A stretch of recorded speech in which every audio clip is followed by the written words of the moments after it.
নমো তচ্ছা ভগবতো অরহতো সম্মা সম্বুদ্ধস্স। জগৎপূজ্য মহাকারণিক তথাগত সম্যক সম্বুদ্ধ শ্রীচরণে কৃতজ্ঞ প্রণাম নিবেদন করে প্রজ্ঞাপারমিত অংশগ্রহণকারী সকল উপাসক উপাসিকাগণের নিরোগ দীর্ঘায়ু সুখী জীবন তথা জ্ঞান বিমণ্ডিত জীবন কামনায় শুরু করতে চলেছি আজকের বিভঙ্গ আলোচনা ক্লাস।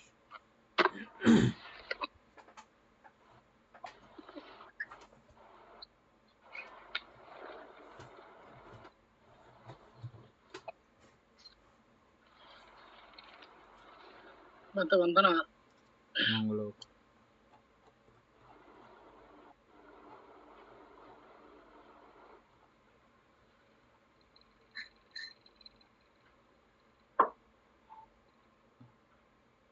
আমরা কালকে 31 শেষ করছিলাম পুরা না বলতে আমরা সমুদয় সুপ্ত নৈপলেন্দ্রীয় ওই ইয়ে পর্যন্ত নৈপলেন্দ্রিয়ার পুরো বেড়াটা শেষ ছিল আর কি। 3 প্রকার কুশলিত অভিজ্ঞতা শেষ নিলাম দেখুন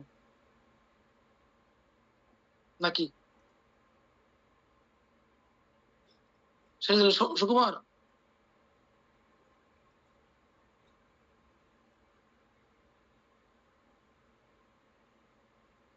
3 প্রকার অকুশলিত অভিজ্ঞ এটা মনে হয় শেষ হয় নাই।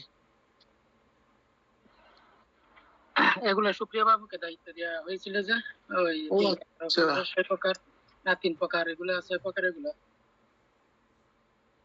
বের করার জন্য। আচ্ছা যাই হোক, ওগুলোতে আমাদের আর তেমন কোনো বাধা নাই। আমরা তো মূল ইন্দ্রিয়গুলো চিনি, এগুলোর মধ্যে কোনটা পরিজ্ঞেয় হবে কোনটা পরিজ্ঞেয় হবে না এটাও এখন আমাদের একটা ধারণার মধ্যে চলে আসছে না, কোনটা ভাবিতব্য কোনটা ভাবিতব্য নহে, কোনটা সাক্ষাৎকরণীয় কোনটা সাক্ষাৎকরণীয় নহে, এগুলো একটা আমাদের ধারণাতে চলে আসছে, যেহেতু এত জটিলতা নাই। তবে এই চ্যাপ্টারটা খুব ভালো হয়েছে বলতে। হ্যাঁ, যেমন 3 প্রকার অকুশলিত অভিজ্ঞ। তবে এমনি আমাদের মনে হয় যে ওই প্যারা তেমন কোনো গুরুত্ব নাই, কিন্তু একটার সঙ্গে একটা খুব লেয়াজও মেনটেন করা, ওইটা বুঝতেছি বলে এটা বুঝতেছি, এরকম একটা সিস্টেম করা। মানে সেই কারণে তো প্রথম থেকে আমি আবার রিপিট করছিলাম। হ্যাঁ, অভিজ্ঞ পরিজ্ঞ পরে গেছিলাম, আবার প্রথম থেকে রিপিট করতে হবে অভিজ্ঞ পরিজ্ঞ মানে কি। ওইটা আবার বুঝতে গিয়ে তো আবার দেখলাম না অনেক কিছু জানা গেল।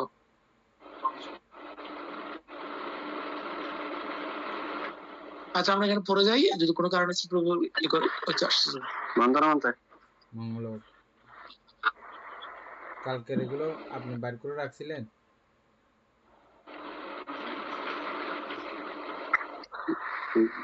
আমি তো ভুলে গেছি। আচ্ছা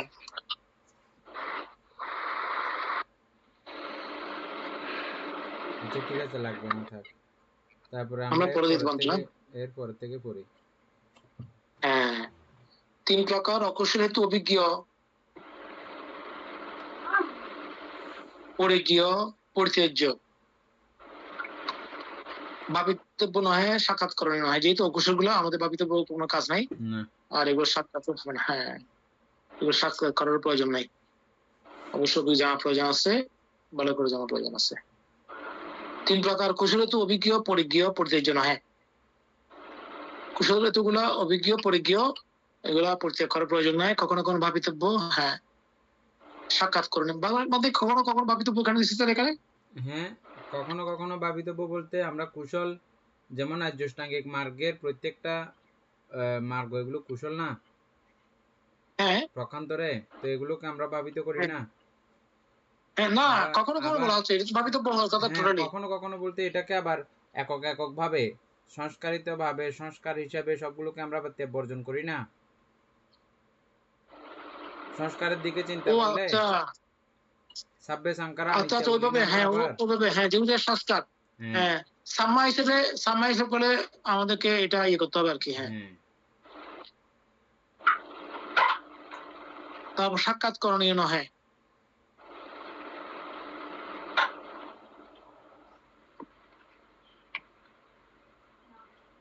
কুশলিত গুলো সাক্ষাৎ করণীয় নহে। ঠিক আছে তো মনে হয় ওই যে ওইভাবে আর কি, এখন যেভাবে বললাম হ্যাঁ ওইভাবে। হ্যাঁ আর হচ্ছে কখনো কখনো ভাবিতব্য নহে, ওই দৃষ্টিকোণ ভাবিতব্য নহে, ঠিক আছে। 3 প্রকার অব্যাকৃত হেতু অভিজ্ঞ, পরিজ্ঞ, পরিতীর্য নহে। ভাবিতব্য নহে, কখনো কখনো সাক্ষাৎ করণীয়, কখনো কখনো সাক্ষাৎ করণীয় নহে। অব্যাকৃত হেতু গুলা না, অভিজ্ঞ, পরিজ্ঞ, পরিতীর্য নহে, ভাবিতব্য নহে, কখনো কখনো সাক্ষাৎ করণীয়, কখনো কখনো সাক্ষাৎ করণীয় নহে। এটা সাক্ষাৎ করণীয় ওই পর্যায়ে গেলে কি মানতে মানতে না নির্বাণ ইয়ে করলে তখন আর তা নল নয়। ঠিক আছে এটা না। তারপর হচ্ছে কবলীকরণীয় অর্থাৎ গলাৎকরণীয়, আহার অভিজ্ঞ, পরিজ্ঞ, পরিতীর্য নহে, ভাবিতব্য নহে, সাক্ষাৎ করণীয় নহে। এগুলো হবে না। 3 প্রকার আহার অভিজ্ঞ, পরিজ্ঞ, কখনো কখনো পরিতীর্য, কখনো কখনো ভাবিতব্য, কখনো কখনো সাক্ষাৎ করণীয়, কখনো কখনো পরিতীর্য নহে, ভাবিতব্য নহে, সাক্ষাৎ করণীয় নহে। এটা হচ্ছে কি কি মনুষ্যজন্য আহার, ঋতুজ আহার, আটা কি কর্মচিত্ত ঋতু আহার, এগুলো না কর্মজ কর্ম বাদে এগুলো না স্পর্শ আহার, চেতনা আহার, বিজ্ঞান আহার। ও আচ্ছা, এটা এই 3টা। আচ্ছা আচ্ছা, হ্যাঁ, কবলিগীত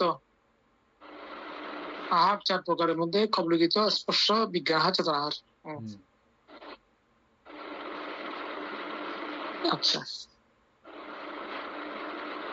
তাহলে ঠিক আছে, তখন থেকে মিলতেছে তো। কখনো কখনো পরিতীর্য, কখনো কখনো ভাবিতব্য, কখনো কখনো সাক্ষাৎ করণীয়, কখনো কখনো পরিতীর্য নয়, ভাবিতব্য নয়, সাক্ষাৎ করণীয় নয়।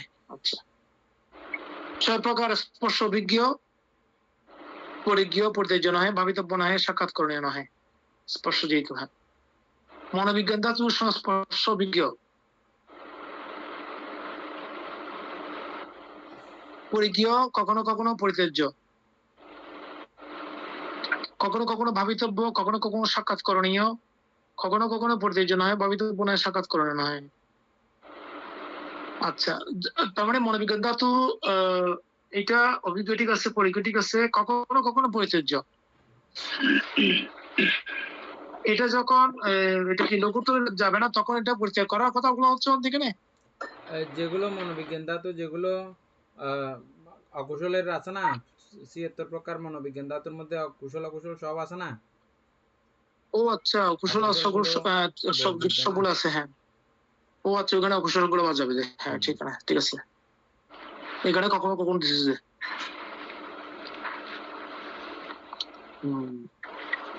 তারপর হচ্ছে 6 প্রকার বেদনা, 6 প্রকার সংজ্ঞা, 6 প্রকার চেতনা, 6 প্রকার চিত্ত, অভিজ্ঞ, পরিজ্ঞ, বেদনা, সংজ্ঞা, চেতনা, চিত্ত। চেতনা হিসাবে চিত্ত দিচ্ছে মানতে সিস্টেম বুঝে গেলে মানে সোজা, আর কোনো ঝামেলা নাই। হ্যাঁ, চিত্ত অভিজ্ঞ, পরিজ্ঞ বেশ কম আছে তো। ঠিক আছে, বুঝছি পরে। পরিজ্ঞ, পরিতীর্য নয়, ভাবিতব্য নহে, সাক্ষাৎ করণীয় নহে। আচ্ছা, অভিজ্ঞ, পরিজ্ঞ, পরিতীর্য নহে, ভাবিতব্য নহে, সাক্ষাৎ করণীয় নহে। আচ্ছা, মনোবিজ্ঞান ধাতু অভিজ্ঞ, পরিজ্ঞ, কখনো কখনো পরিতীর্য, কখনো কখনো ভাবিতব্য, কখনো কখনো সাক্ষাৎ করণীয়, কখনো কখনো পরিতীর্য নয়, ভাবিতব্য নয়, সাক্ষাৎ করণীয় নয়।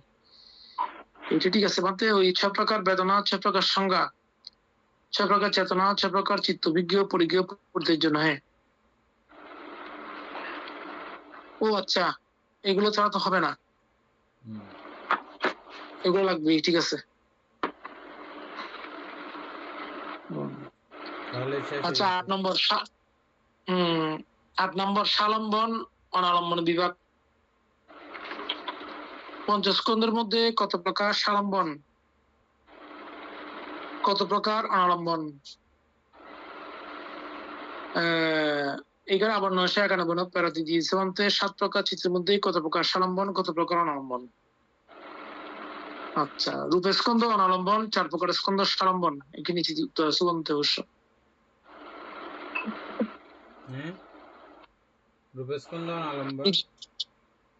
এই যে রূপস্কন্ধ অনালম্বন,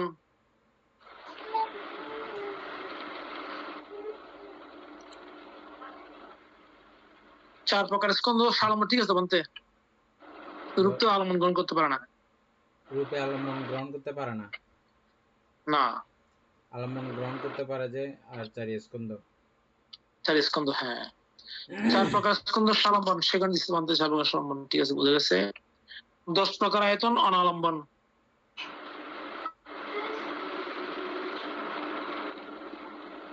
আচ্ছা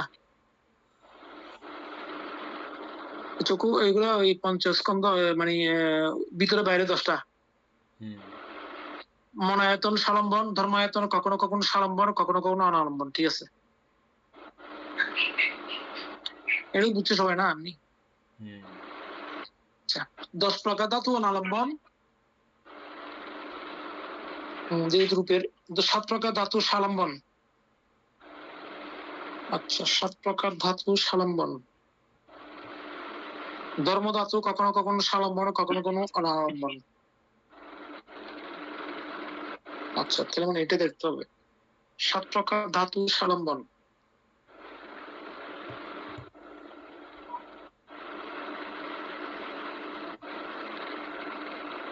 সাত প্রকার ধাতু সালম্বন তো ঠিক আছে তো।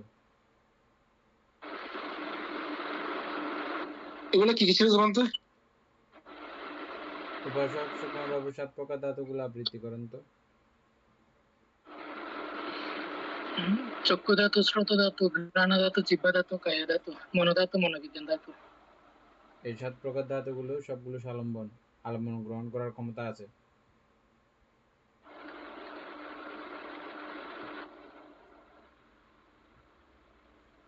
বুঝছেন? উপাসক সুকুমার বাবু একটু পরিষ্কার করে বলেন তো কিভাবে আলম্বন গ্রহণ করার ক্ষমতা আছে। আচ্ছা ধাতু, চক্ষু ধাতু,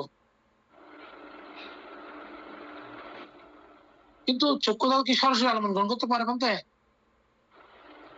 অবশ্যই পারে, চক্ষু ধাতু বলা হচ্ছে না। সান বন্ধ বন্ধ আপনার অবশ্যই পারবে, চক্ষু ধাতু না আলম্বন গ্রহণ করে না, রূপ আলম্বন গ্রহণ করে যে। কিন্তু এটা তো চক্ষু ধাতু ওটার সব ধরনকে জানতে পারে বলতে। হ্যাঁ ওটা যে আমি চক্ষুতে রূপ দেখলাম সবগুলো মিলে মিশে ওই দৃষ্টিকোণ থেকে এটা সালম্বন। ও আচ্ছা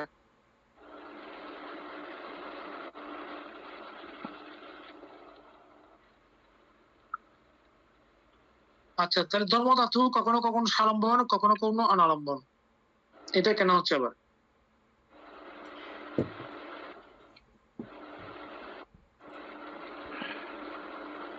ধর্ম ধাতু কখনো কখনো সালম্বন,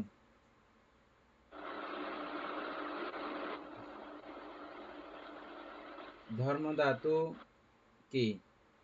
ধর্ম ধাতু আধ্যাত্মিক বাহ্যিক দুটা মিলেই ধর্ম ধাতুর ব্যাপার না। ধর্ম ধাতু আবৃত্তি করলে বুঝে যাবেন। এখন উপাসক সুকুমার বাবু ধর্ম ধাতুগুলো আবৃত্তি করেন, এখানে আপনি দোনো সাইডের বিষয়টা পাবেন।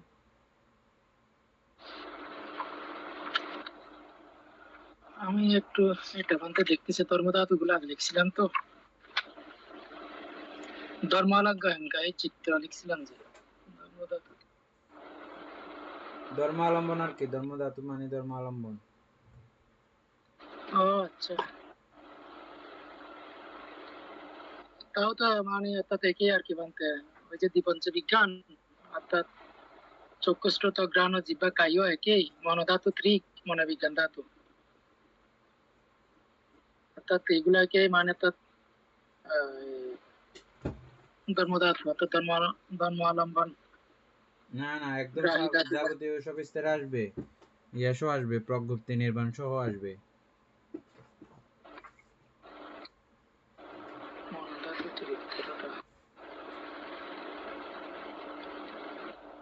কখনো কখনো সালম্বন, কখনো কখনো অনালম্বন। অর্থাৎ মন কি মন যে যে বিষয়গুলোকে ধারণ করতে পারে ওগুলো হচ্ছে যে ধর্মধাতু, ঠিক আছে? তাহলে মনে তো যাবতীয় সব বিষয়কে ধারণ করতেছে না, সব বিষয়ের সঙ্গে তার সম্পর্ক। তো এই যে বিষয়গুলোর সঙ্গে সম্পর্ক, ওই বিষয়গুলোর মধ্যে কিছু কিছু আছে যে, যেমন এখানে চিত্ত মনের আলম্বন। চিত্ত মনের ধর্ম না, চিত্ত। আবার এই চিত্ত দ্বারা আপনি ইয়া চিনতেছেন না, চিত্ত আবার আলম্বন গ্রহণ করতে সালম্বন না। বুঝছেন এখন? জয়িত বাবু বুঝছেন? যেমন চিত্ত, বলতে কখনো কখনো হ্যাঁ কখনো হ্যাঁ। কখনো আর কি, যেমন চিত্ত, চিত্ত এক অর্থে যেমন মনের ধর্ম আলম্বন, আবার অন্য অর্থে এটা সালম্বন না, এই চিত্ত দ্বারা আলম্বন গ্রহণ করে না। তাহলে কখনো কখনো এটা সালম্বন। আবার এগুলোর মধ্যে এমন বিষয় আছে, রূপ আছে, রূপগুলো তো আলম্বন গ্রহণ করতে পারে না, তাইলে কখনো কখনো এটা, কখনো কখনো এটা না। মিলছে এখন? রূপ কোনটা মানতে? ধর্মতত্ত্ব রূপ কি? মনের মনের যত ধারণীয় বিষয় আছে, এগুলো ধর্মতত্ত্ব, এগুলো সবগুলো ধর্মধাতু অন্তর্গত। হ্যাঁ। তো যেগুলো রূপীয় সাইডের মধ্যে পড়ছে, এগুলো সবগুলো ক্ষমতা নাই আলম্বন গ্রহণ করার। এই সেটা বুঝতে পারতে কোনগুলো রূপের মধ্যে পড়ছে, যেগুলো অনালম্বন বলা হচ্ছে কখনো কখনো, ওইটাই তো আমি বুঝতে এখন পারছি। ওই পুরোটা আবৃত্তি করতে হবে, সুকুমার বাবু ইয়ে করেন, ধর্মধাতু সবগুলো বের করেন, ধর্ম আলম্বন। ধর্ম আলম্বন 13টা বাদ দিয়ে বাকিগুলো অর্থাৎ সবগুলো ধর্মধাতু বানতে আবৃত্তি করেন। আমি ওই আবৃত্তি বলতে বানতে 13টা গুলা বলতেছি আর কি, অর্থাৎ দ্বিপঞ্চ বিজ্ঞান, মনোধাতু ত্রিক, এই 13 প্রকার বাদ দিয়ে বাকিগুলো সব অর্থাৎ এই যে ধর্মালম্বন গ্রাহী অর্থাৎ ধর্মধাতু হিসেবে উল্লেখিত করা হয়। এভাবে লিখে রাখছিলাম আর কি বলতে। ওই জায়গাকে মন বলা হয়, আর বাকি সবগুলো হচ্ছে যে মনের ধর্ম। আবার প্রক্ষান্তরে ওই বিষয়গুলোও আবার কিন্তু মনের ধর্ম, যেগুলো দিয়ে মন অন্য বিষয়কে আলম্বন করে, আবার ওই মনটাও প্রক্ষান্তরে কিন্তু আবার ধর্মধাতু। ওইটা ঠিক আছে, হ্যাঁ ঠিক আছে, ওইটা ঠিক আছে, বুঝছি। এখানে আপনি যাবতীয় সবকিছু বললে আপনার ইয়া আছে যে 52 প্রকার চৈতসিক, তারপর 28 প্রকার রূপ, প্রজ্ঞপ্তি নির্বাণ, এগুলোর থেকে বাদ দিল যে কিছুক্ষণ বাবু মনোধাতু, হ্যাঁ এগুলো বাদ দিয়ে এটা ধরা হয়েছে। এখন বুঝছেন? বুঝছি, বলতে আমি ওই কখনো অনালম্বনটা মানে আসতেছে নাকি, কারণ যেহেতু রূপীয় এটা অনালম্বনটা ধর্মধাতু, এখানে ধর্মধাতু রূপীয় কোনগুলা, কোন রূপীয় সারগুলো কি সেটাই আমি বুঝতেছি না। ওই তো 28 প্রকার রূপ, এগুলো তো ধর্মধাতুর মধ্যে পড়ছে, 28 প্রকার রূপ না? এই তো ধর্মধাতুর মধ্যে 28 প্রকার রূপ, 52 প্রকার চৈতসিক, প্রজ্ঞপ্তি নির্বাণ। ও আচ্ছা, 28 প্রকার রূপ তার ধর্মধাতুর মধ্যে পড়ছে। যাবতীয় সবকিছু তো ধর্মধাতুর মধ্যে পড়বে না, যেহেতু এটা মনের আলম্বন গ্রাহী বিষয়। মনে আলম্বন গ্রহণ করতে পারে না এরকম কোন বিষয় আছে না? যেহেতু নাই, সেহেতু এটা মনের আলম্বন বলতে হবে না। ওইটা বুঝলাম, মানে আলম্বন ঠিক আছে, ও গ্রহণ করতে পারতেছে, মানে পারতেছে না এমন কোনো কিছু নাই মন দ্বারা। এখন এখানে আমি ওই যে আপনার 28 প্রকার রূপ যেগুলো আছে, এখন এগুলোর সাথে ধর্মধাতুর সম্পর্কটা কিরকম আমি সেটা বুঝতেছিলাম, ওইটা মানে একটু করে দেখে নিলে ভালো হবে, তারপর আমার কাছে ক্লিয়ার হবে জিনিসটা। সুপ্রিয় বাবু ইয়ে করেন, তাহলে আমাদেরকে দেখতে হচ্ছে যে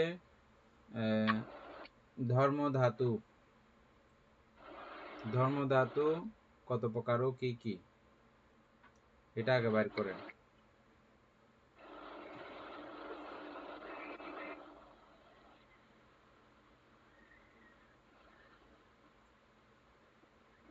আচ্ছা,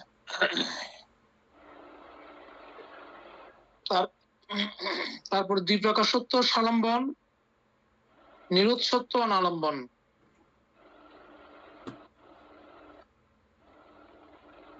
এটা আলম্বন নাই, ঠিক আছে। দুঃখ সত্য কখনো কখনো সালম্বন, কখনো কখনো অনালম্বন।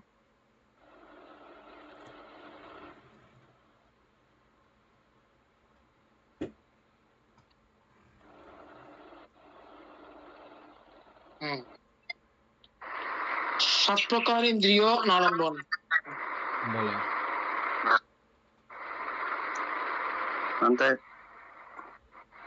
ধর্মধাতু। ধর্মধাতু নিজেই 52টি নয়, বরং ধর্মধাতু মোট 69টি উপাদানের মধ্যে 52টি হলো চৈতসিক। বৌদ্ধ অভিধর্মের নিখুঁত বিন্যাস অনুসারে এই 52টি চৈতসিক হলো ধর্মধাতুর প্রধান মানসিক উপাদান, মন বা চিত্তের সাথে অবিনাশীভাবে যুক্ত। এই 52টি ধর্ম বা চৈতসিককে প্রধানত 3টি প্রধান ভাগে ভাগ করা হয়। নিচে এদের সম্পূর্ণ তালিকা দেওয়া হলো। 1. অন্য সমান চৈতসিক 13টি। এরা নৈতিকভাবে নিরপেক্ষ, ভালো চিত্তের সাথে থাকলে ভালো এবং খারাপ চিত্তের সাথে থাকলে খারাপ হিসাবে কাজ করে। প্রশ্নটা সরাসরি হয়নি, এখানে দিছে সবকটি ক্লিয়ার দিছে তো ভাই। ওকে বলতে হবে যে যেমন মনের আলম্বন কি? ধর্ম।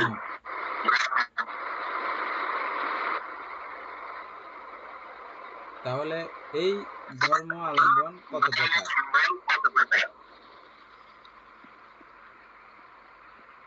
যেমন মূলত আমরা জানি যে আলম্বন 6 প্রকার: রূপ আলম্বন, শব্দ আলম্বন, গন্ধ আলম্বন, এভাবে ধর্ম আলম্বন।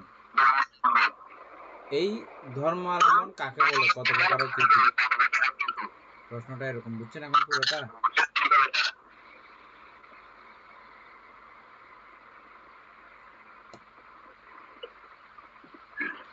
বানতে এমনি আরেক জায়গায় লিখছি কি মানে 69 প্রকার ধর্মায়তন বলে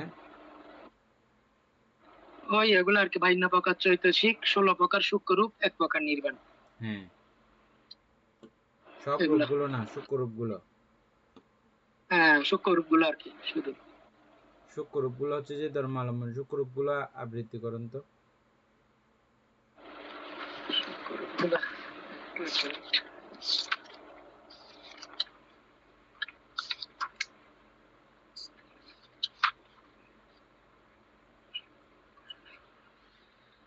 চারি মহাভূত রূপ মধ্যে মানে আপধাতু একটা, বাপ রূপ 2টা, হৃদয় রূপ একটা, জীবিত রূপ একটা, আহার রূপ একটা, পরিচ্ছেদ রূপ একটা, বিজ্ঞপ্তি রূপ 2টা, বিকার রূপ 3টা, লক্ষণ রূপ 4টা। এই 16 প্রকার সূক্ষ্ম রূপ এগুলো বানতে।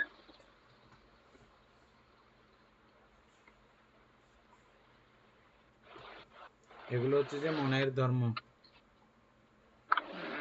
বা ধর্মধাতু।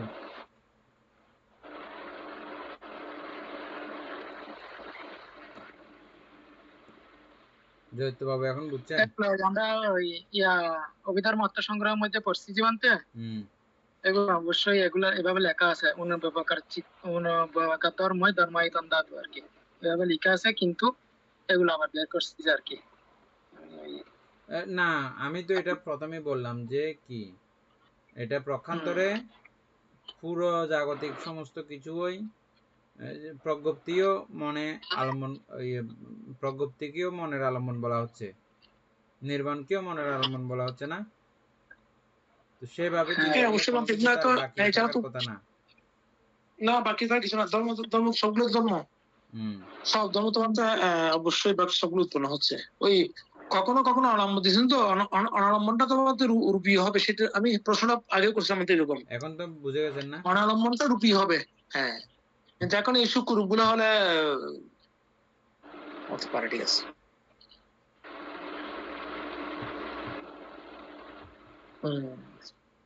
আচ্ছা, 7 প্রকার ইন্দ্রিয় অনালম্বন।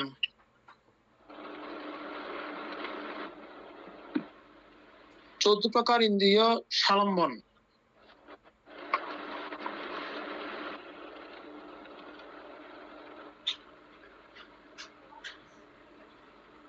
7 প্রকার ইন্দ্রিয় অনালম্বন।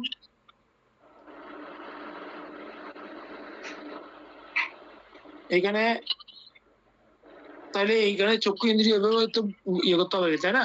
ওই মনেন্দ্রিয় হারিয়ে এখানে ইন্দ্রিয় হচ্ছে দ্বাবিংশতি ইন্দ্রিয়, তো দ্বাবিংশতির মধ্যে 7 প্রকার হচ্ছে যে আলম্বন, অনালম্বন। অনালম্বন। আর 5 প্রকার হচ্ছে যে আলম্বন। 14 প্রকার। 5 প্রকার হচ্ছে যে আলম্বন অনালম্বন। তাহলে 5 7 12 গেল। আর 9 প্রকার হচ্ছে যে কখনো কখনো সালম্বন, কখনো কখনো অনালম্বন।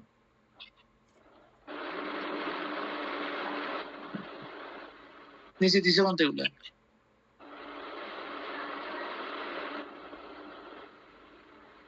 14 প্রকার ইন্দ্রিয় সালম্বন, জীবিত ইন্দ্রিয় কখনো কখনো সালম্বন, কখনো কখনো অনালম্বন।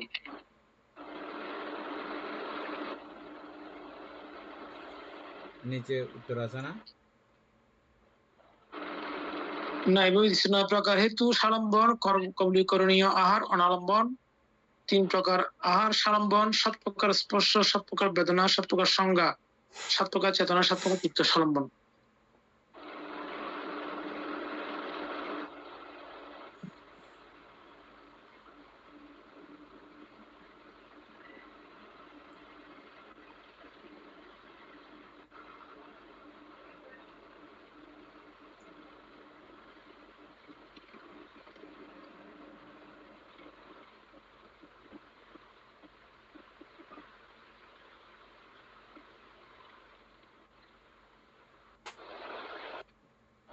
তাহলে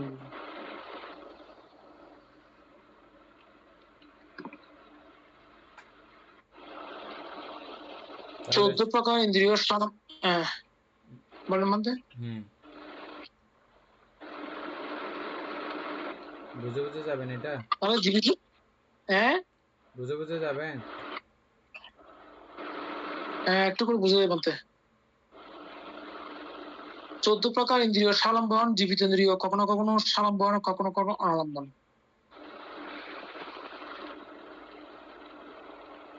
এটা কিরকম হচ্ছে বলতে?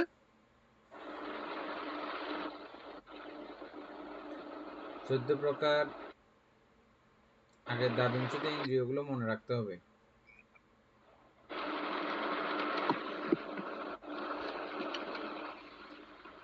তারপরে এবার আমরা ওখান থেকে বুঝে যাবো যে প্রথম থেকে এখানে 7 প্রকার দিছে, যে প্রথম থেকে 7টা আর কি। প্রথম থেকে 7টা না? হ্যাঁ। প্রথম 7টা তারপরে জীবিতাকে আলাদা করছে।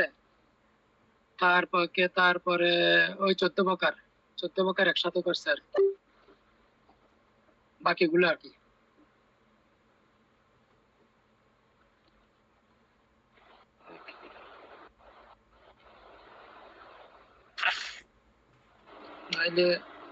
তাহলে এখানে চক্ষু, কর্ণ, নাসিকা, জিহ্বা, ত্বক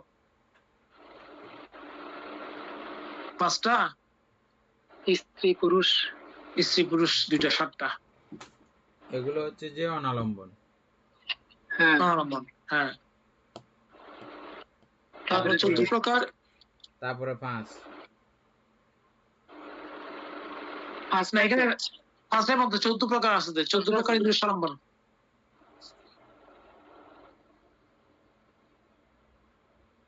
তাহলে এগুলো বাদে থাকছে কয়টা? দ্বাবিংশতির মধ্যে 15টা থেকে জীবিতাকে বাদ দিলে আর 14টা। 14টা। আচ্ছা আচ্ছা, বাকি 14টা। হ্যাঁ, তাহলে জীবিত ইন্দ্রিয় কখনো কখনো সালম্বন, কখনো কখনো অনালম্বন। ওটা বুঝতেছিলাম না বন্ধু। জীবিত ইন্দ্রিয় কখনো কখনো সালম্বন, আবার কখনো কখনো অনালম্বন, এই তো এই তো মানতে যখন জীবিত ইন্দ্রিয় যখন এটা কি বলা হয় ওই চার স্কন্ধের মধ্যে থাকে তখন এরা এটা সালম্বন হবে তখন নাকি? সালম্বন। হ্যাঁ। আর আর অনালম্বন অনালম্বন একটা তো এমনি ওই নর্মালি এর মধ্যেও কারণ যখন যেহেতু জীবিত ইন্দ্রিয় এটা তো মধ্যে যখন ইয়ার মধ্যে থাকতেছে ওই ইয়ার মধ্যে আপনার কোথায় অসংগলোকে, ও আচ্ছা তখন এটা অনালম্বন। ওই সময় জীবিত ইন্দ্রিয় থাকে না ওখানে? অবশ্যই আছে, কিন্তু ওগুলোর কোনো কার্যক্রম নাই আর কি। আচ্ছা আচ্ছা তাহলে ঠিক আমরা আছে। জীবিত নবক পড়ছিলাম না? হ্যাঁ জীবিত নবক, এই জীবিত আটটা ইন্দ্রিয় সহ জীবিত নবক। আটটার পরে ওই একটা নয়টা আর কি, হ্যাঁ আটটা মিলে। আরো থাকবে, আমি শুধু একটা মনে পড়ছে, একটা বলছি আর কি, অন্যভাবে আরো থাকবে আর কি। আচ্ছা তারপর হচ্ছে 9 প্রকার হেতু সালম্বন।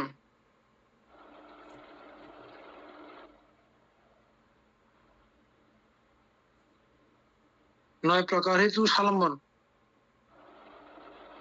হেতু 9টা আসলো কোত্থেকে? ওইভাবে অব্যাকৃত 9টা যোগ করছে হয়েছে না, আর কি, তিন ওই তিন ছটা একটা অব্যাকৃত অব্যবহৃত। মিলে অব্যাকৃত অব্যাকৃত আর কি, অব্যাকৃত একটা যোগ করছিল অব্যাকৃত। তো। আচ্ছা অব্যবহৃত বলতে তিনটা করছে সে কারণে, ঠিক আছে হ্যাঁ। আমি অব্যবহৃত একটাকে ধরছি 7টা বাদ দিচ্ছি, 9টা করতে আসলো। আচ্ছা কবলীকরণীয় আহার অনালম্বন।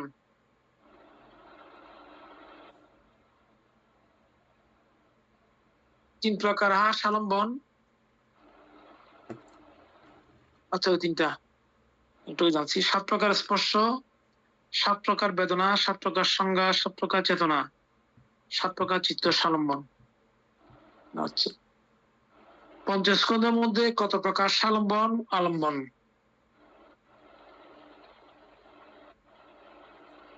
কত প্রকার অনালম্বন আলম্বন? 7 প্রকার চিত্তের মধ্যে কত প্রকার সালম্বন আলম্বন, কত প্রকার অনালম্বন আলম্বন? আচ্ছা এগুলো ঠিক আছে। পূর্বস্কন্ধ আলম্বন, চার স্কন্ধ কখনো কখনো সালম্বন অনালম্বন আলম্বন। এখন কি মধ্যে পড়ে যাবো নাকি চলে যাবো ট্রেনে? এগুলো তো আর বাকিটা মনে হয় ঠিক আছে। সময় ট্রেনে যাচ্ছে নাকি? হ্যাঁ যেতে পারি। 9 নাম্বারে পড়েন। আচ্ছা দৃষ্ট শ্রুতাদি দর্শন বিভাগ বার। পঞ্চস্কন্ধের মধ্যে কত প্রকার দৃষ্ট, কত প্রকার শ্রুত, কত প্রকার অনুভূত মূত, কত প্রকার বিজ্ঞাত, কত প্রকার দৃষ্ট নহে, শ্রুত নহে, অনুভূত নহে, বিজ্ঞাত নহে। এগুলো তো সবগুলো কিন্তু নষ্ট থাকবে তারা। হ্যাঁ এগুলো তো সোজা বুঝতেছেন তো? একটা এক লাইন বুঝলে সবাই বুঝে তবে চলে যাবো আর কি। পঞ্চস্কন্ধের মধ্যে কত প্রকার দৃষ্ট? দৃষ্ট শুধু এক প্রকার, আর বাকি 4টা শ্রুত না, কত প্রকার শ্রুত? একটা হচ্ছে যে শ্রুত, তারপরে কত প্রকার শ্রুত বলছে, মনটা হচ্ছে মূত। আর বিজ্ঞাত? বিজ্ঞাত ওই যে কায় বিজ্ঞপ্তি, বাক বিজ্ঞপ্তি না, এটা না তো এটা হবে না, এটা না। আবার হচ্ছে কত প্রকার দৃষ্ট নহে, শ্রুত নহে, অনুভূত নহে, বিজ্ঞাত নহে। বিজ্ঞাত কত প্রকার বিজ্ঞাত? এটা কি বিশেষ জ্ঞাতটা হবে এখানে? মূতটা হবে যে মনের না তো, এখানে তো পঞ্চস্কন্ধ তো অনুভূতি বলতে, অনুভূতি বলতে এটা মনে না। পঞ্চস্কন্ধ মধ্যে রূপ, বেদনা, সংজ্ঞা, সংস্কার, বিজ্ঞান। বিজ্ঞানটা এখানে মানে বিজ্ঞাতটা বিজ্ঞান হবে মানতে, বিজ্ঞাতটা। আর মূতটা এখানে মূতটা অনুভূতি বলতে, এটা অনুভূতি বেদনা হবে। বেদনা বেদনা। আর দৃষ্ট শ্রুতটা শ্রুত রূপ হচ্ছে যে দৃষ্ট দৃষ্ট রূপ, তারপর দৃষ্ট, বেদনা হ্যাঁ। হচ্ছে যে মূত, মূত, সংজ্ঞা, সংজ্ঞা সংস্কার, সংজ্ঞা, সংজ্ঞা সংজ্ঞা সংস্কার সংস্কৃত। বিজ্ঞান, এগুলো হচ্ছে যে বিজ্ঞাত। তো শ্রুতটা কিভাবে মানতে? শ্রুত, হুম। শ্রুত হবে এখানে যে, যেটা কানে শোনা যায় সেটা বলতেছে আর কিছু তো। হ্যাঁ, না এটা কানে শোনা যেটা যাবার বিষয়টা তো কেমনে? বেদনা, সংজ্ঞা সংস্কার বিজ্ঞান, একটু করে দেখে নিয়ে ভালো হবে না? বে- এটা পঞ্চস্কন্ধ কি রূপ কি? স্কন্ধ দিয়ে বুঝাইছে তো মানতে। রূপ স্কন্ধের মধ্যে, এটা তো রূপ রূপ স্কন্ধের স্কন্ধের অন্তর্গত। মধ্যে কানকে দিয়ে বুঝাইছে আর কি। রূপ স্কন্ধের অন্তর্গত তো সেটাও, ও না, সেজন্য নিহত কানকে শব্দরূপ একটা না, একটা দিয়ে বুঝাইছে। হুম। শব্দরূপ। তাহলে দৃষ্ট আর শ্রুত দুইটা শব্দ ইয়া দিছে আর কি, রূপের মধ্যে পড়ছে। হ্যাঁ, হ্যাঁ, অনুভূত মানে তো যে গ্রাণ সাথের মধ্যে পড়ছে, স্পর্শ দিয়ে বা অনুভব করা যায়, বিজ্ঞাত মন দিয়ে জানা যায়, এভাবে মানে না এটা একটু বুঝাইছে করে আর কি। দেখলে আর একটু পরিষ্কার হবে। এটার উত্তর আছে মনে হয়।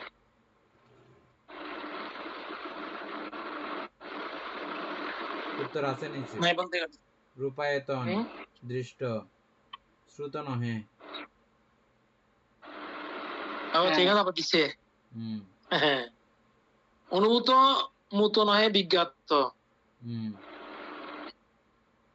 শব্দ আয়তন, দৃষ্ট নহে শ্রুত। হ্যাঁ, আছে। আচ্ছা, বাইশের ভ্যালু পড়ে যান তাইলে। উত্তর তো নাই বলতে গেলে।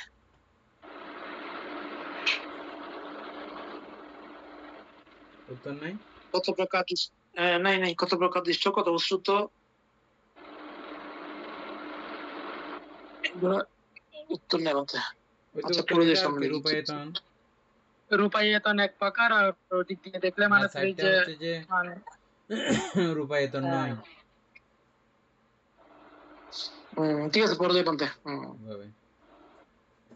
7 প্রকার চিত্রের মধ্যে কত প্রকার দৃষ্ট, কত প্রকার শ্রুত, কত প্রকার অনুভূত, কত প্রকার বিজ্ঞাত, কত প্রকার দৃষ্ট নহে, শ্রুত নহে, অনুভূত নহে, বিজ্ঞাত নহে। কোথায় 7 প্রকার চিত্রের মধ্যে? হুম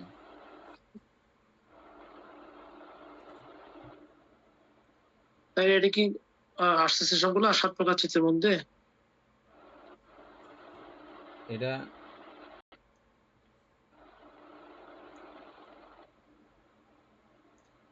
7 প্রকার চিত্তগুলো সুকুমারবাবু আবৃত্তি করেন।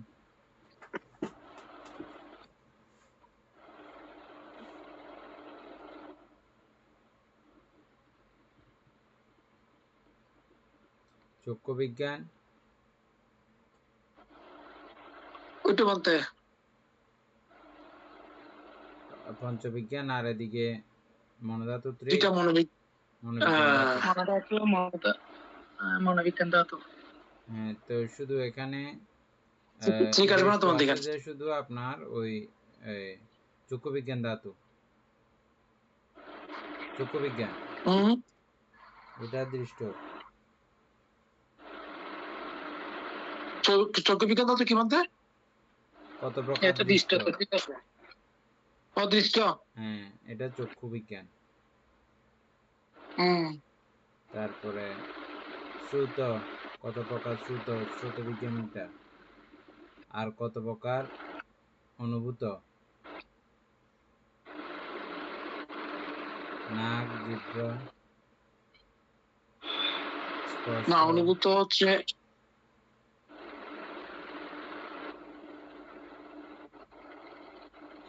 কত প্রকার অনুভূত, অনুভূত মানে মূত আর কি, অর্থাৎ তাইলে এটা ওই স্পর্শকে মানে ইয়াকে বুঝাইছে আর কি। স্পর্শ, ঘ্রাণ আর জিহ্বা। হ্যাঁ, ঘ্রাণ আর জিহ্বা, এটা অনুভূত আর কি। হ্যাঁ, ঘ্রাণ বিজ্ঞান, কায় বিজ্ঞান, জিহ্বা বিজ্ঞান, জিহ্বা বিজ্ঞান, কায় এগুলো হচ্ছে বিজ্ঞান যে আর অনুভূত। তারপরে কত প্রকার বিজ্ঞাত।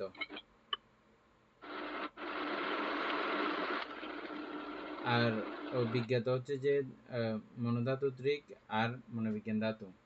মনোবিজ্ঞান ধাতু। বিজ্ঞাত কত প্রকার দৃষ্ট নহে। এটা পঞ্চস্কন্ধের মধ্যে বলছে তো।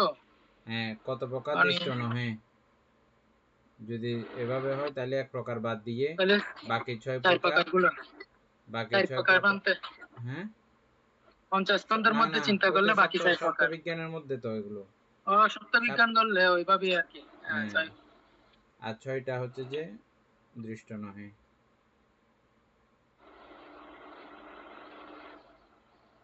শ্রুত নহে। উপাসক চরিত্রবাবু বুঝছেন? বুঝছি বলতে ক্লিয়ার হচ্ছে না কি। আর নিচেটা পড়েন 37, তারপরে ক্লিয়ার হবে। আচ্ছা, সাথে সাথে কি রূপস্কন্ধ কখনো কখনো দৃষ্ট, কখনো কখনো শ্রুত, কখনো কখনো অনুভূত, কখনো কখনো বিজ্ঞাত, কখনো কখনো দৃষ্ট নহে, শ্রুত নহে, অনুভূত নহে, বিজ্ঞাত। আচ্ছা, এখানে কিন্তু বলতে রূপস্কন্ধ কথা বলা আছে কিনা? রূপস্কন্ধ কখনো কখনো দৃষ্ট, কখনো কখনো শ্রুত। এই তো শব্দটাও রূপ না? হ্যাঁ, তাইলে রূপস্কন্ধ কখনো কখনো দৃষ্ট, এটা মিলছে তো? আবার কখনো কখনো কখনো শব্দ, কখনো শ্রুত, কখনো অনুভূত। কখনো কখনো শব্দ, এটা মিলছে তো? মিলছে বলতে আবার কখনো কখনো অনুভূত রস, রসকে আমরা রূপ বলি না? অনুভূত কিন্তু রসটা তো বলতে রসটা তো স্পর্শ অনুভূত। 7 রূপ। হ্যাঁ, 7 রূপ আর কি, এটা ঠিক আছে তো। তারপর হচ্ছে যে কখনো কখনো বিজ্ঞাত।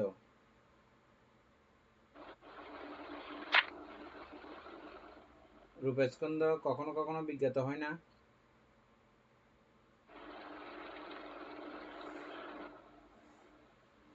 আঠাশ প্রকার রূপগুলো দেখেন কখন কখন বিজ্ঞাত হয়।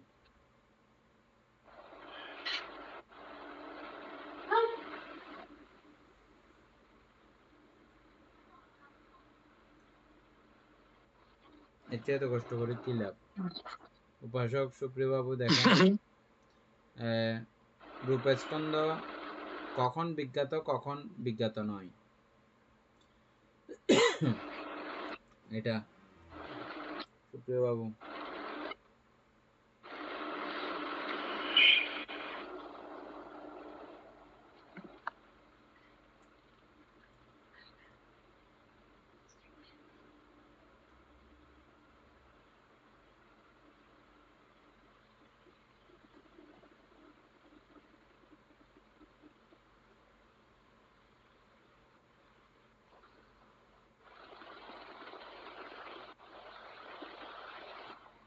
পাইছেন?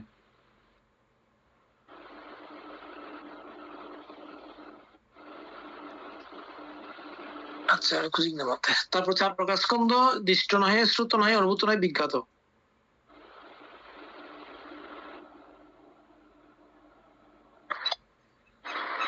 আচ্ছা, পাইছেন? বলতে বলেন। রূপস্কন্ধ কখন বিজ্ঞাত? 28 প্রকার রূপের মধ্যে কেবল 2 প্রকার রূপ হল সম্পূর্ণরূপে বিজ্ঞাত রূপ বা বিজ্ঞপ্তি রূপ। যখন চিত্তের ধারণায় এই দুটি রূপ সক্রিয় হয় তখন রূপস্কন্ধ বিজ্ঞাত বা প্রকাশিত রূপ ধারণ করে। কায় বিজ্ঞপ্তি, মন যখন কোনো ইচ্ছা বা কর্মকে শরীরের মাধ্যমে প্রকাশ করে, যেমন কাউকে হাত নেড়ে ডাকা, মাথা ঝুঁকিয়ে প্রমাণ করা বা কায় বিজ্ঞপ্তি মারার এবং জন্য বাক হাত তোলা। বিজ্ঞপ্তি দুইটা? একটা হচ্ছে কায় বিজ্ঞপ্তি আর একটা হচ্ছে বাচি বিজ্ঞপ্তি। বাচি মানে মন যখন নিজের চিন্তাকে বাকযন্ত্রে শব্দ দ্বারা টোট জিহ্বা প্রকাশ করে। হ্যাঁ, শব্দে রূপান্তর করে। এটা বানতে রূপস্কন্ধ কখন বিজ্ঞাত নয়? 28 প্রকার রূপের মধ্যে উপরোক্ত 2টি বিজ্ঞপ্ত রূপ বাদে বাকি 26টা রূপ হলো বিজ্ঞাত নাই বা অবিজ্ঞাত রূপ। তারা নিজেরা একা একা মনের কোনো উদ্দেশ্য বা অভিব্যক্তিকে বাইরে প্রকাশ করতে পারে না। আচ্ছা। 28 নম্বর দুইটা হচ্ছে বিজ্ঞাত আর 26টা দুইটা আর কি। হ্যাঁ, আর 26টা হচ্ছে অবিজ্ঞাত। সেটাই বান্ধব। ঠিক আছে, তাহলে এটা আচ্ছা শরীরের কারণে আচ্ছা যাও, ঠিক আছে। তারপর হচ্ছে 4 প্রকার স্কন্ধ: দৃষ্ট নহে, শ্রুত নহে, অনুভূত নহে, বিজ্ঞাত। এগুলা ঠিক আছে। রূপ আয়তন দৃষ্ট, শ্রুত নহে, অনুভূত নহে, বিজ্ঞাত। আচ্ছা ওভাবে বিজ্ঞাত হচ্ছে আর কি, ঠিক আছে বলতে। শব্দ আয়তন দৃষ্ট নহে, শ্রুত, অনুভূত নহে, বিজ্ঞাত। গন্ধ আয়তন, রস আয়তন, স্পর্শ আয়তন একইভাবে বাকিগুলো আসবে। তারপর 7 প্রকার আয়তন: দৃষ্ট নহে, শ্রুত নহে, অনুভূত নহে, বিজ্ঞাত। ঠিক আছে। রূপ ধাতু, এখন আসছে রূপ লোকের কথা। রূপ ধাতু দৃষ্ট, শ্রুত নহে, অনুভূত নহে, বিজ্ঞাত।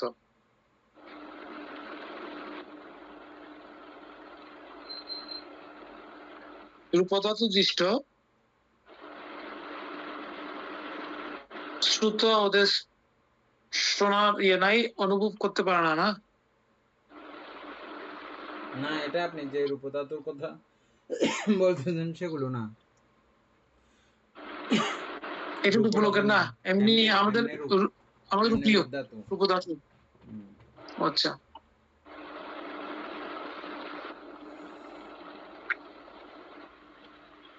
আচ্ছা, রূপ ধাতু দৃষ্ট, শ্রুত নহে, অনুভূত নহে, বিজ্ঞাত। ঠিক আছে বন্ধু।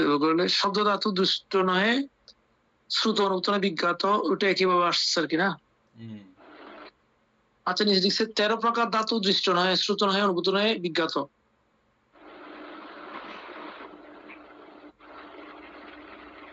তাইলে এই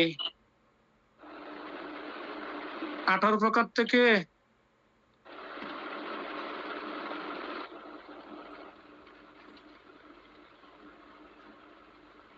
আচ্ছা ওই 5টা বাদ দিয়ে বাকি 13টা না।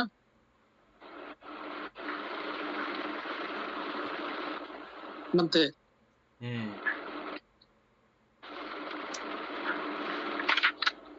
আচ্ছা 3 প্রকার সত্য: দৃষ্ট নহে, শ্রুত নহে, অনুভূত নহে, বিজ্ঞাত। দুঃখ সত্য কখনো কখনো মানতে 3 প্রকার সত্য। হ্যাঁ, দৃষ্ট নহে, শ্রুত নহে, অনুভূত নহে, বিজ্ঞাত। দুঃখ সত্য কখনো কখনো দৃষ্ট, কখনো কখনো শ্রুত, কখনো কখনো অনুভূত, কখনো কখনো অনুভূত, কখনো কখনো বিজ্ঞাত, কখনো কখনো দৃষ্ট নয়, শ্রুত নয়, অনুভূত নয়, বিজ্ঞাত। দুঃখ সত্য কখনো কখনো দৃষ্ট। দুঃখ সত্য বলতে দৃষ্ট হলে কিরকম হচ্ছে রূপটা? ওই যে আমরা দেখার মাধ্যমে, দেখার কার্যক্রমের মধ্যে দুঃখ সত্য উপলব্ধি করি না, তো উপলব্ধি করি। হ্যাঁ, এটা আর কি। তাহলে তখন এটা কখনো কখনো দুঃখ সত্য দৃষ্ট দেখানো যেটা উপলব্ধি করা সেটাই। আচ্ছা আচ্ছা। 22 প্রকার ইন্দ্রিয়: দৃষ্ট নহে, শ্রুত নহে। 22 প্রকার ইন্দ্রিয়: দৃষ্ট নহে, শ্রুত নহে, অনুভূত নহে, বিজ্ঞাত।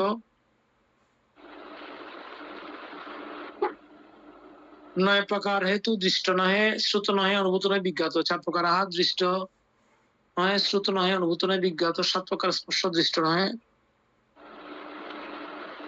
শ্রুত নহে, অনুভূত নহে, বিজ্ঞাত। 7 প্রকার বেদনা, 7 প্রকার সংজ্ঞা একইভাবে। আচ্ছা 10 বুঝে গেলে আর কষ্ট নাই তো। না মানতে একটা বুঝে গেলে হয়ে যায়। টিকাদি দর্শনবার কুশল ত্রিক। পঞ্চস্কন্ধের মধ্যে কত প্রকার কুশল, কত প্রকার অকুশল, কত প্রকার অব্যাকৃত। 7 প্রকার চিত্তের মধ্যে কত প্রকার কুশল, কত প্রকার অকুশল, কত প্রকার অব্যাকৃত। আচ্ছা রূপ স্কন্ধ অব্যবহৃত, 4 প্রকার স্কন্ধ, কখনো কখনো কুশল, কখনো কখনো অকুশল, কখনো কখনো অব্যবহৃত, 10 প্রকার আয়তন অব্যবহৃত।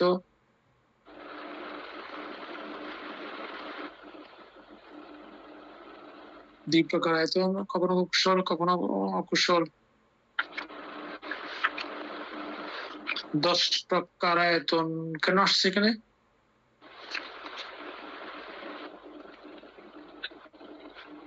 রূপ স্কন্ধ অব্যবহৃত, ঠিক আছে। 4 প্রকার স্কন্ধ, কখনো কখনো কুশল, কখনো কখনো অকুশল, কখনো কখনো অব্যবহৃত, ঠিক আছে। তারপর 10 প্রকার আয়তন অব্যবহৃত।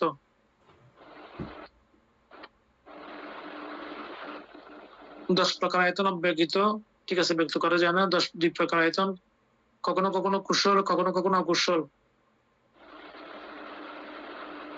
12টার মধ্যে এগুলো মনার মর কিনা কি বানতে? কখনো কখনো অব্যবহৃত, 16 প্রকার ধাতু অব্যবহৃত। আচ্ছা, ওই 2টা বাদ দিয়ে বাকি 16টা। 2 প্রকার ধাতু, কখনো কখনো কুশল, কখনো কখনো অকুশল, কখনো কখনো অব্যবহৃত। সমুদয় সত্য অকুশল, মার্গ সত্য কুশল, নিরোধ সত্য অব্যবহৃত। দুঃখ সত্য কখনো কখনো কুশল, কখনো কখনো অকুশল, কখনো কখনো অব্যবহৃত, ঠিক আছে। 10 প্রকার ইন্দ্রিয় অব্যবহৃত।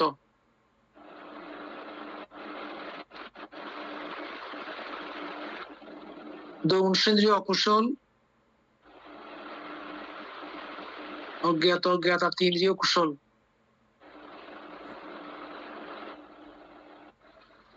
4 প্রকার ইন্দ্রিয়, কখনো কখনো কুশল, কখনো কখনো অব্যবহৃত। 6 প্রকার ইন্দ্রিয়, কখনো কখনো কুশল, কখনো কখনো অকুশল, কখনো কখনো অব্যবহৃত। এগুলো ওই ইন্দ্রিয়ের বাই সিরিয়াল অনুযায়ী।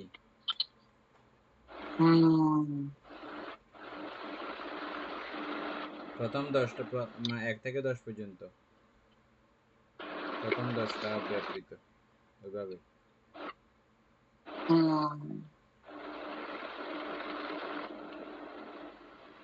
ঠিক আছে। 3 প্রকার কুশলেতু কুশল, 3 প্রকার অকুশলেতু অকুশল। এই জন্য এগুলো মনে রাখার ব্যাপার এই জন্য আছে যে মানে পুরো অভিধর্ম পিটক করতে হলে ওগুলো মনে রাখতে হয়। চিত্ত চৈতসিক রূপ নির্বাণ এগুলো মানে একেবারে মনে রাখতে হবে। ওগুলো নাহলে বোঝা যাবে না তোমাকে। অর্থাৎ চিত্ত চৈতসিক গুলো পুরো মুখস্থ করতে হয়। চিত্ত চৈতসিক রূপ।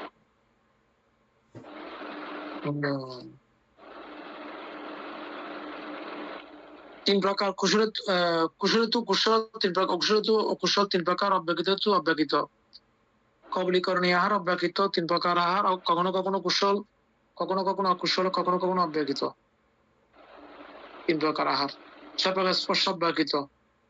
মনোবিজ্ঞান ধাতু সংস্পর্শ, কখনো কখনো কুশল, এগুলো তো কখনো কখনো অকুশল। শুধু আছে বলতে এগুলো, হ্যাঁ। তাহলে কালকে বেদনা ঠিক করা হবে একেবারে।